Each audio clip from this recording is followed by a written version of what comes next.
Hi, I'm Adrian Himmelheber and I'm in beautiful Las Vegas, Nevada at Red Rock Country Club, and today I'm going to share with you the second part of that core four for the backhand. If you have not watched the first part of that video with the core four to the backhand, please watch those videos and then revisit this video.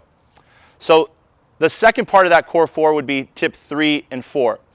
So on the third tip, what we want to do is we really want to make sure that we have a great contact point. Contact point and spacing is crucial on the serve, on the ground strokes, especially on the backhand. We don't really have the range of motion that we're allowed to on the forehand. So the forehand, we can really get stretched out or get spacing, and don't get me wrong, there's great forehands that have a bent elbow as well. But on the backhand, I'm not a huge fan of reaching out. You lose a ton of power, and you really don't get the control that you want. So what I try to do and what I try to share with my students is I'm a right-handed player, so I hit off on my left side. I line up the bottom of the racket with my left hip. So as I'm spaced here with my left hip, now I just give myself about a half a foot, and that's going to be my ideal contact point. Now I get asked all the time, do I really want to hit out in front like the forehand? The forehand's a little different. So the forehand, you can really get extended with the spacing. On the backhand, you really don't want to extend yourself out really far unless you have some kind of extreme grip, which I don't recommend as well. Some of the best backhands that I think about are like Andre Agassi, Novak Djokovic, Andy Murray has a great backhand. And you'll notice, and don't get me wrong, when they're out of position, their spacing is off. But when they have their bread and butter location, their spacing, they're hitting right in front of that right hip, and they're spaced with the left. So they're really getting the left hip, and the proper spacing would be here, okay? This is about the spacing I want. I don't want to hit up here at my shoulders, okay? Unless I'm 3 or 4 or 5 feet from the net and I'm hitting something flat. But for my ideal shot, I want to hit right outside that hip, and I want to have that spacing.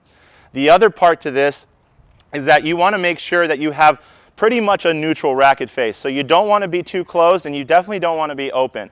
I see this a lot with swings where this moves and it's open and then they try to square up. It's just not efficient, and you're going to get too many different variables. So what I try to preach is you want a slightly closed racket face, because most of the time that racket, especially at not a pro level, but more of a club player level or a junior level, you're going to see that racket face sometimes open up. So I'm big on just keeping it slightly closed. Slightly. I mean maybe 1 or 2, 3 degrees, okay? You don't want to hit here. The ball's not going to go over the net, okay? Unless you're getting a ton of topspin and you're almost hitting like a lob or a passing shot.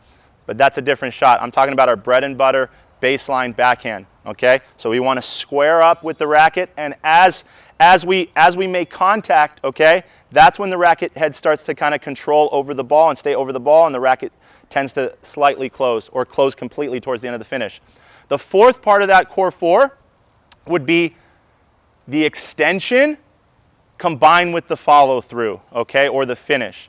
So extension, what does that mean? How does that correlate with our backhand and our stroke? Well, we want to make sure that both elbows extend away from our body, but it's very crucial to make sure that you have left elbow extension. So once I make contact and I'm extending through, notice that it's not my arms that are doing all the work, but I'm bringing my hips and my left shoulder through the shot to apply that extension through the swing. So as I extend the left shoulder, that's when I want to start gradually closing the face of the racket, okay? Now at a lower level, you can hit a very flat backhand and finish here, and then your follow through is here. Okay, at a more advanced level, you'll see more of this where they get the extension, and then the racket face slightly closes through the swing, okay? Depending on your level, that's something that you may want to work on. So to recap, okay, the third tip of this core four is my contact point. I want to line it up with my left hip. If you're lefty, you do it with your right hip, and then you give yourself a little spacing, and then your contact point is in front of those hips, okay? The fourth part, the tip, and it's almost a 2-part tip, I get elbow extension, okay?